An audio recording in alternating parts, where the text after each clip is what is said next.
Right. God created us, and then he created marriage. For us. Right? He didn't create marriage just for fun, right? We serve a purpose. Yeah. And so he designed us like very strategically. We serve a purpose. Our marriage serves a purpose. Yeah. So when he says, hey guys, do marriage this way, the manufacturer, shouldn't we do that?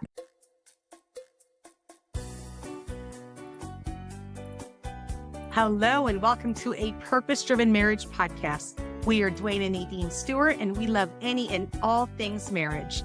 You've tuned into the right place if you're looking for actionable, practical tips to help you overcome real-life obstacles common to real relationships. We're here to help you strive for a marriage as God has designed it and not as the world has defined it. Because why settle for a good marriage when you can have a great one?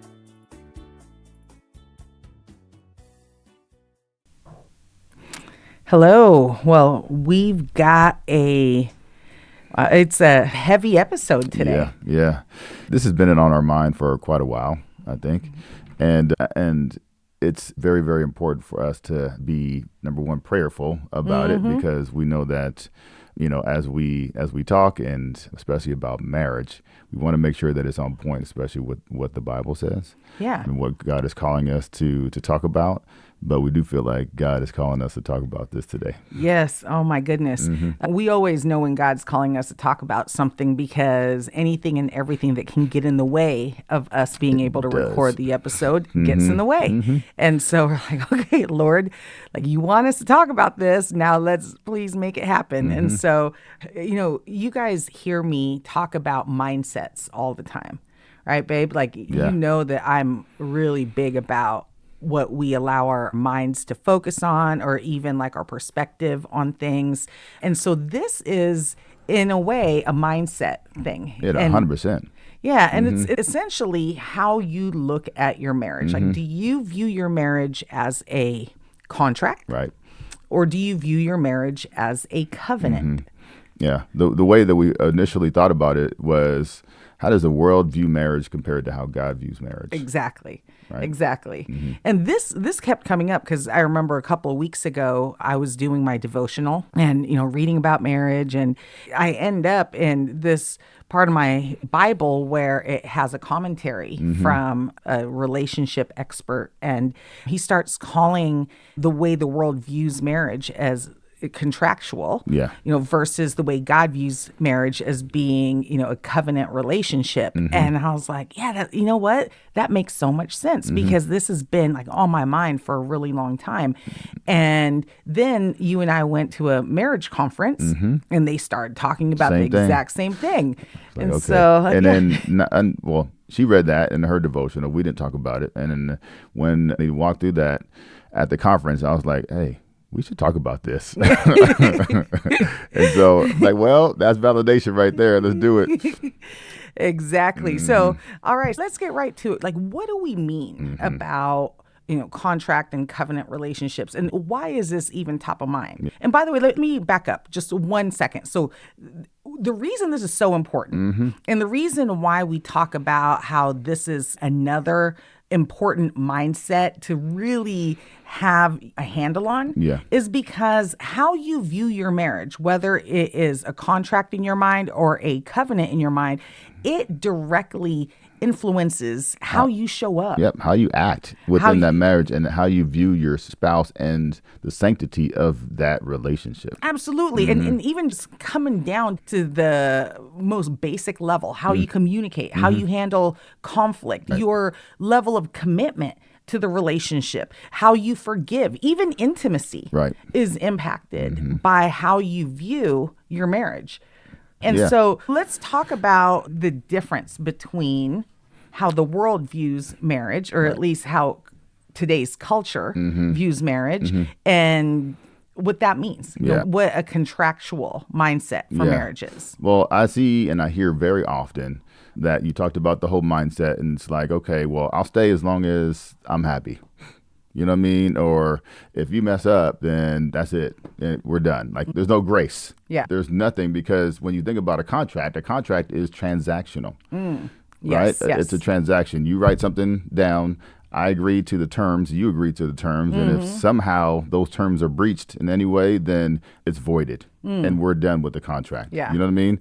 And like, if you don't meet my needs, then I'm justified to leave. Yeah. Right. And well, that's basically how we've been discussing how we've been seeing it too, how the world views marriage. It's more of a, if you do this, then I'll do that. If you don't do that, then you're not satisfying my needs. So then I need to find somebody else that's going to do that for me. So it's basically about what we receive, right? We go to a car dealership and we tell them, these are the things I need in a car. That's they right. say, okay, we can provide those things in your car.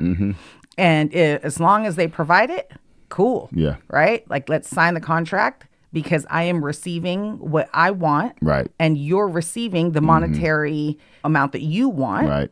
And then we're good. Yeah. We're going to enter into this contractual relationship. But if I don't get what I want, then you're not getting my money. That's right. Right. So, and that's great for cars. Yeah, it's great for a house or something that you're buying. But when we're talking about a marriage, we have to think about it quite differently. You know, that contractual mindset is actually something that I see like very often in my coaching practice. And I don't think people even realize that that's what that is. Right. Because that's what they see all the time. That's how it's been modeled, like every day, whether it be their friends, whether it be some celebrity, movie star that gets into a marriage and then gets divorced right away because with irreconcilable differences. They're irreconcilable differences. They've grown apart. We just are falling out of love. You know, there's all these different things that happen. So they're like, okay, well, we got an out too. You know what I mean? And I guess it's okay that I feel this way because I've seen it so many other times. Yeah. So it's fine. We'll just get a divorce and just be like normal because this is normal. They say things like, I'm not even sure if I want to stay in the marriage because he no longer makes me happy. Right. Or she no longer makes me happy. Yeah. Yeah, it's a contractual mindset, definitely. Right? Because I'm no longer getting out of the relationship what it is that I want, right? And so it's about I'm not receiving it. Or the one thing that we hear so commonly these days is I need to do me, right? Like I need to go find myself, right? And I'm not going to find myself if I continue to be in a relationship with someone, and so I need to go and figure out who I am, where I need to be, what I need to be doing, right? And I hear that so commonly. Yeah. I mean, there are people that actually want to break up over things that are fixable, right? They're fixable, like the share of chores around the house, right? Shared responsibilities. Yeah, it's a big deal in marriage, but to break up over that. Now, I need to interject here real quickly because I want to make sure that when we're talking about this, we are not talking about situations where there's abuse or infidelity. Right? God does not condone either one of those things. And so if you are in an abusive relationship and you want out, this isn't about you, right? This is not about you. If you are in an abusive relationship, please go get help. Get your children and yourself and go get help. Yeah. Go find a counselor, go to the police, go to your family. This is not about you. We are talking about a mindset that people have of giving themselves basically a back door, right? To, hey, if things are no longer fulfilling what I want, what I feel I am deserving of in our relationship, then I'm out. Right? I'm going to get out of here. Or everything has contingencies. Well, I'll stay as long as they're making me happy. Yeah. Right? And you know what I feel when you say that? I feel insecure. I feel insecurity. Well, no, I wasn't saying that to you. I know you're not talking to me, Nadine, but I'm just thinking about how someone else would feel if they always had the feeling of, if I do that, then my spouse is going to leave. Yeah. Right. Or if I mess up this time, even though it's just, whatever, maybe it's something minor, like I didn't pick up the socks or something like that. Oh, they're going to be upset. And then, there's always an out. Like there's always like that back door is kind of unlocked and it's just ready to be open at any time. It gives me a sense of insecurity, which also means that I'm not going to fully commit I'm not going to put my whole self into it. Yeah. Which is the other side of this. Yeah, well, when we get to it. that's almost self-sabotage, right? I mean, self meaning not necessarily sabotaging yourself, but sabotaging the relationship. Yeah. Because so many times I have couples that get to that mindset where they're like, well, I don't want to give myself fully because I know full well my spouse can leave at any moment. Like I'm You don't not want to get sure. hurt. Yeah, I don't want to get hurt. That requires a lot of risk and vulnerability, and I don't want to do that. Right. And what ends up suffering is actually the relationship. And so in those cases, when I'm working with couples where they can't see themselves going all in, especially those couples that are non-believers or those are atheists, don't practice any particular faith, I have them think about the relationship as basically being this third entity in their marriage, right? And so, for us, it would be God in the center. But for them, it's needing to prioritize the relationship over themselves, right? Because if they don't learn to do that, then they will forever be in a contractual mindset, which is, hey, I'm going to stick around as long as I continue to get what it is that I need, what it is that I want. Right. But as soon as that's not happening, or if that doesn't happen for a continuous period of time, I'm out. Yeah. Right? I'm out. I don't need this. I could, go find somebody Do that else for me. Right? Or I'll be happier by myself. Yeah, but can you imagine the kids? Yeah, Can you imagine what that does to the kids and what kind of legacy that's leaving with them? Yeah, I think it's always justified that, the kids will be fine. We both love them. No, they said the kids want to see me happy. Yes. And there's truth to that, but I think that's almost manipulative. But also they don't really see the effects the impacts that the broken relationship has on their children. Yeah, it is prioritizing your happiness, which, it makes sense to prioritize your happiness. It's great, but you're doing so at the expense of your children's health, well-being, right? And when I say health, I mean like relational health, mental health, and even just their future. Yeah. Right? What type of mentality you're passing on to them. So I want to know what a covenant mindset is when it comes to marriage. So when it comes to marriage, when we think about a covenant is basically declared by God. Oh, yes. And well, he created marriage. He created marriage. So a covenant, and I was listening to Tony Evans when I was thinking about this, and he said that it is a divinely created relational bond. So if you think about what the divinely created part is, it's created by God. Yeah. And so if God created it, he designed it in a specific way that you should act in order for you to have the bond that he designed you for. So if we think about it from that perspective, when we get married facing each other, and we have our vows and everything, and then we're speaking that towards each other, but we're also doing that in the presence of God. So God is now witnessing the vows that you are now saying to each other, and he is saying, okay, well, in order for you to ensure that those vows are followed, you need to follow this marriage or conduct this marriage in the way that I created it, how I designed it. Which is essentially like, he created us in his image, but he has also modeled what marriage looks like. Right? Like our marriage is supposed to look like his relationship with the church, with us. Right. And, Ephesians 5 talks about how it's, a sacrificial kind of love. Like he literally died. Yeah. For his bride. Yeah. He says that too. He says that to men. He says, you love your wife the way I love the church. I died for the church. Yeah. Matter of fact, it also says in the Bible that although we were sinners, he still died for us.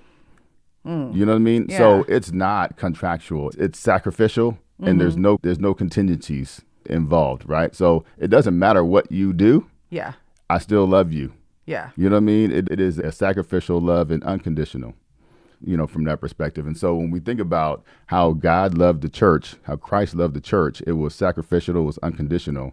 That is the same mindset that he wants us to have when we are entering into a relationship with each other.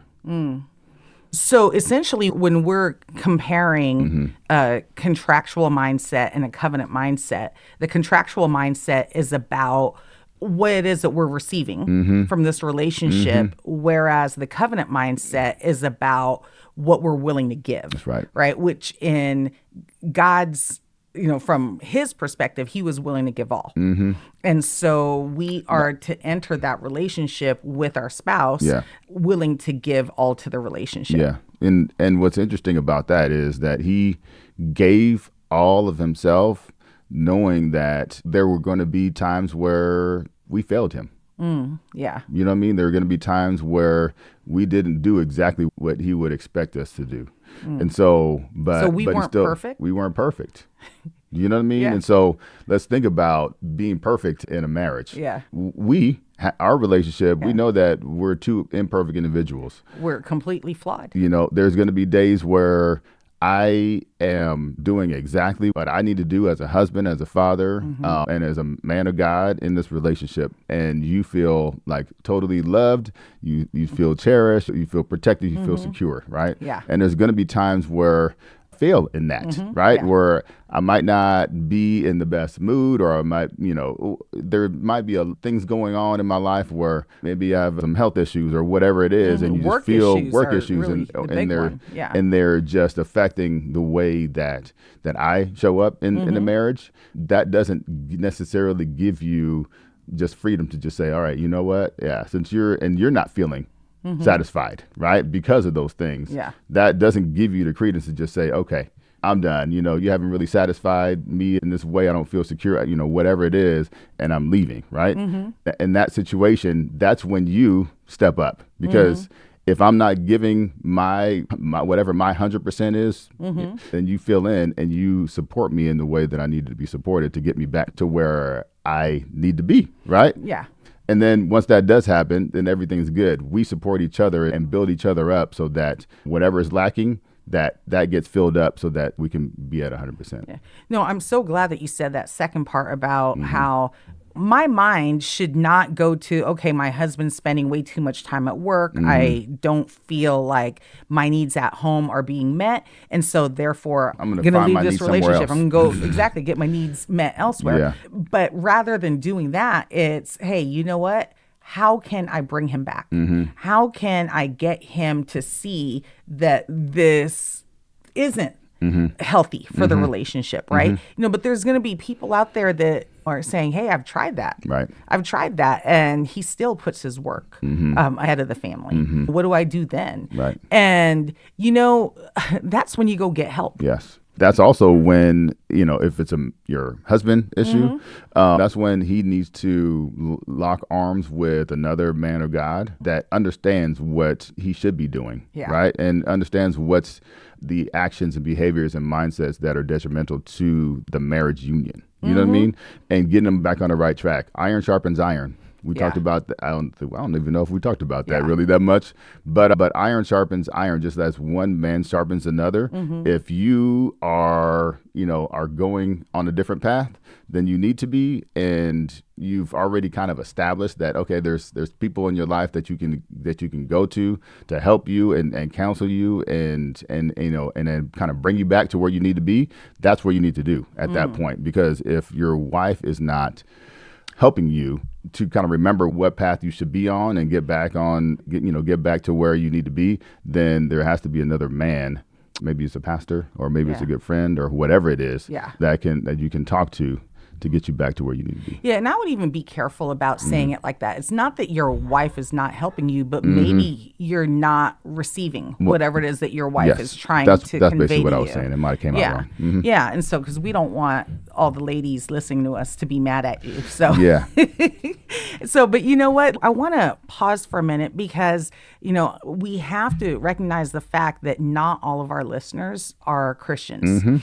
And in fact, we have a lot of listeners that either are very new to the faith, or they're beginning to explore it, or they have nothing to do with it, right? Yeah. None at all. And so, for them, they're listening to this and they're like, Nadine, Duane, what does this even mean? And how does this impact me? Because if I'm not a believer, then, what good is the covenant mindset? Right? Like, how am I supposed to follow something that I don't believe in? Right? And so I completely understand that. Now, looking at this strictly from a marital and relationship perspective, and right, that covenant mindset is no different from having that mindset of going all in, right? Which is really the healthiest way to enter a relationship. It's the healthiest way to enter a marriage, whether or not you practice any particular faith. There are studies that show that when you go in with a plan B, meaning you go into a marriage giving yourself an out, right? Like, oh, well, if she doesn't meet my needs or he doesn't meet my needs, these are my plans. Like, this is how I'm going to get out of this relationship. Right. When you go into a marriage with that mindset, even if it's buried deep in the back of your minds, only to be opened in case it's, absolutely needed. Right. Having that there, break glass. like break glass in an emergency, but having that there, it actually already sets yourself up to fail.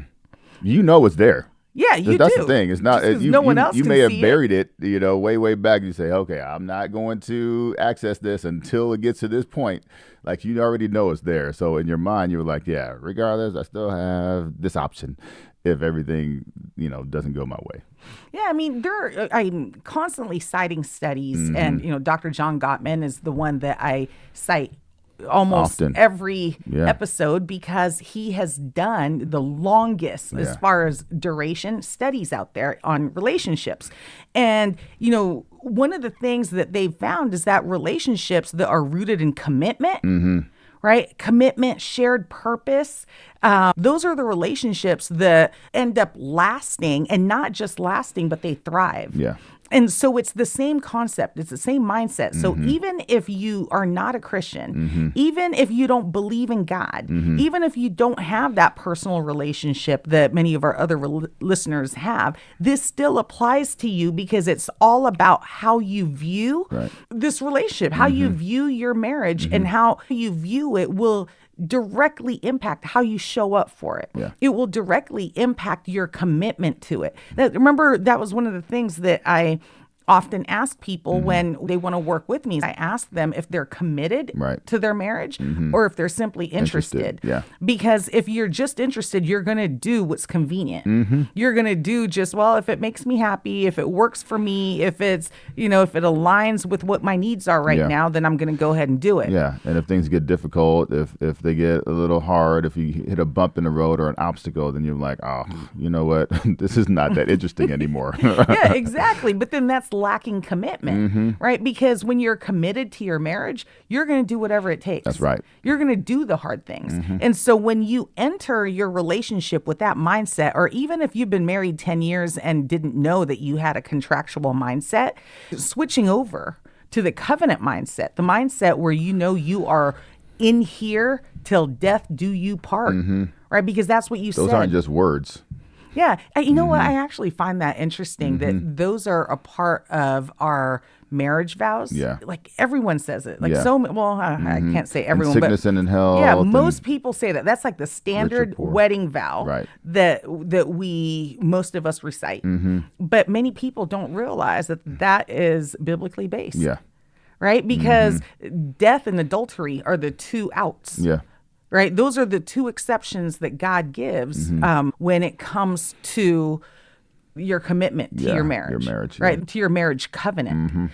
And so I find that very interesting. So really, unless there's death involved, right? But again, I need to say this one more time, just in case you weren't listening the first time.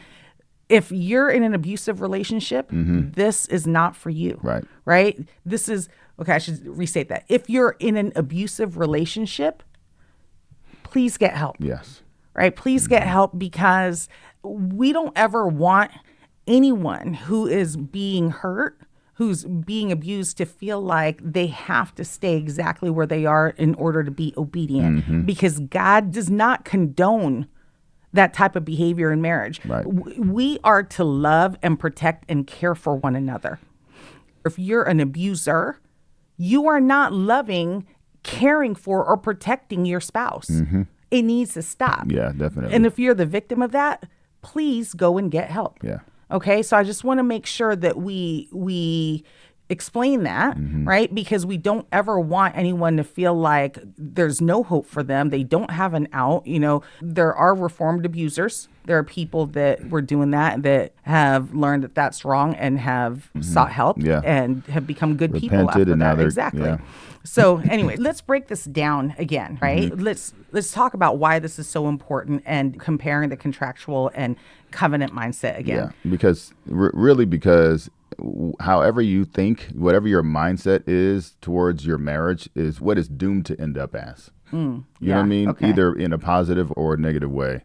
Thinking about it from this perspective, in a contractual marriage, you're thinking about if you do this, then I'll do that, right?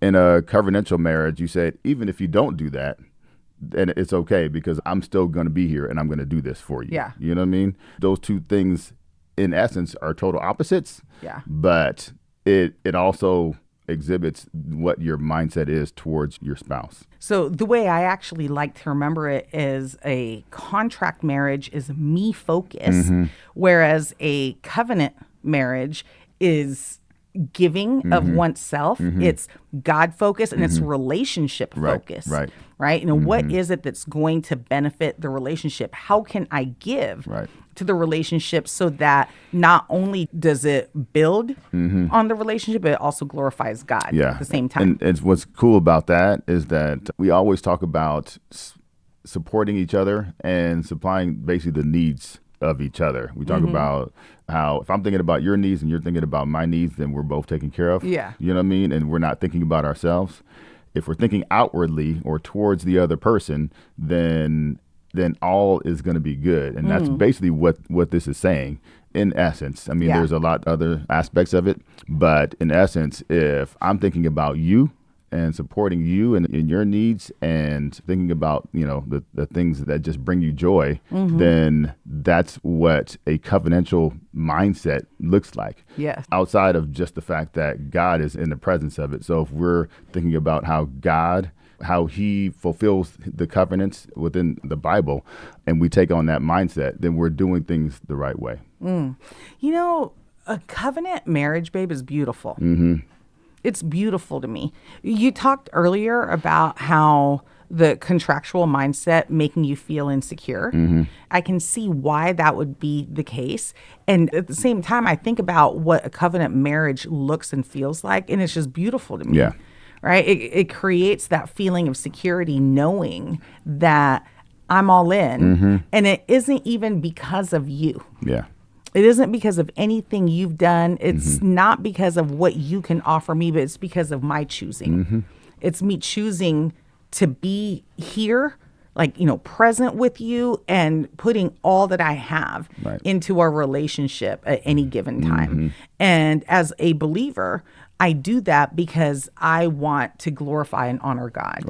Right. And I remember years ago, you used to tell me that, I'd say, honey, do you love me? Yeah, and you'd say, yes, I do. Why do you love me? And then you'd say, because God tells me to. Yeah. And because I made a promise to God. That was the most unromantic answer. And I hated it. Yeah. I was like, really? But you didn't understand the background of it. And I probably didn't explain it the way I needed to. No. But it's true.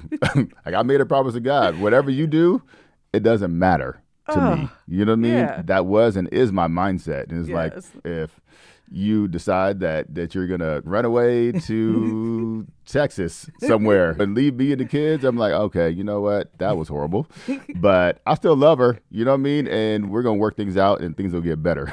You're hopping on that next flight. Yeah. Let me go find my wife I'm gonna so I come can get bring you. her home. I'm going to come get you because I'm like, okay, something must have happened. We gonna figure this out because I know you. You know what I mean? And I know your character and I know your love for Christ. And so I'm like, okay, it's just a phase. Let me go ahead and sell that car, that convertible that she bought, and then bring her back home, and we'll be good. No, but that's all joking. Yeah. But there was and is nothing, and I say this, and people are gonna be like, what? Like nothing that you can do to me that's going to change my love for you. Oh, well, thank you. But, for feedback, Yes. that response was not romantic.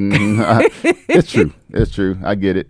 But you had to back it up with something else. And so I get it. Yeah. Yeah, I was hoping to hear, because, you're an amazing person. You've changed my life. Whatever, right? Yeah. Like stuff that women like to hear. But And all those things are true. it's true, but you know what? Even the foundational part of it. that is fleeting, right? Even that is not necessarily sustainable because if part of why you love me so much is because, I was kind and loving and had a great attitude. Or what happens when you're not? Yeah. What happens when I'm in perimenopause, right? And all of a sudden I'm experiencing symptoms that aren't so kind and loving and whatever, right? And so I guess 100%. I guess I should be thankful. So instead of feeling romantic, maybe you didn't feel romantic, but I promise you felt pretty secure. Exactly. in the I may not have felt relationship. romanced at that time, but I felt secure, Yeah. and I still continue to feel secure. But here's the thing. We're now in a world where people quit over things like that, right? Like they will be like, oh, it's not romantic enough. I don't want to be in a relationship where I'm not being romanced. I'm not being wooed, wined and dined and, whatever, right? But that is, again, is what we were saying. That's convenience. Yeah. Right? That's a nice to have. I mean, we can have that. I mean, everyone knows you and I have that, right? We have the romance. We have all those things, but we're called to something different. Yeah. As believers, we are called to a covenant relationship that God has already modeled for us. And it works. Yeah. It works because, okay, let's just break this down. He created marriage. Right? Every time, like yesterday, I went to go get my car's oil changed, right? And while I was there, I asked them just to check on the car to tell me if there's anything else that needs to be done, anything else that needs to be fixed. And you know where I went? Yeah. I went to the dealership that sells the cars that are manufactured, by the same manufacturer, right? Like, did I say that right? They're the ones that built the car in the first place. They built the car. Yeah. So therefore, they They're know my experts. car. So when I tell them, hey, can you guys please look through the car and tell me if there's anything that needs to be done? I trust them. Right. God created us, and then he created marriage. For us. Right? He didn't create marriage just for fun, right? We serve a purpose. Yeah. And so he designed us like very strategically. We serve a purpose. Our marriage serves a purpose. Yeah. So when he says, hey guys, do marriage this way, the manufacturer, shouldn't we do that? Yes. And if you do it that way, then you know that the way he designed it will bring pleasure to you. It will bring growth to you. It will bring security. But also, you know what it affects? What? It affects your offspring. And our children. Yeah, and generations to come. So if you're doing marriage the right way and providing a secure and thriving environment in your home just for you two, imagine what that does to your kids and your legacy. That will, now that your children are seeing that, they see the example and what's being modeled to them, now they're seeing that and say, oh, I want that too. And so now what you're doing is you're building generational Well, you know what? Let's call legacy. it let's call it generational wealth. Generational wealth isn't just I was going to say that, money. but I was like, that doesn't sound right. No, generational wealth. They are right, but it's generational wealth in a bigger sense of the word, right? Not just through financial, We're but through relationally wealthy. We're relationally wealthy, and imagine passing that on to your children, right? Generations upon generations of people in your family that choose to commit, that choose to honor their covenant rather than quitting simply because it didn't serve them. So here is our challenge to our listeners, okay? We challenge you guys to take some time together this week and ask each other, what kind of marriage have you been living? Have you been living like a contract couple? Or a covenant couple? Right. And this goes for everyone, right? Not just the believers, not just the Christians out there, but I'm talking about everyone who is in a relationship, right? Whether you believe in God or not, are you committed to this marriage? Are you all in? Or are you all in as long as you continue to receive what you want? As long as you continue to get what you want to get out of it. Yeah. Well, I promise you this, if you both make the commitment to be all in towards each other, then you will see your relationship grow leaps and bounds beyond anything you've ever imagined. Yeah. You mean you'll end up with a purpose-driven marriage? Amen. I feel like we need to end this That's now. it. That's it. All right, guys. So have that conversation. I love it when you guys send us emails, by the way. Send messages. Help us to understand what you're going through. Tell us what you've discussed and the decisions that you made. Love to hear those it. messages. Yeah. Like those emails are just so cool. Yeah, So love it. anyways, thank you guys. Have a great day. All right.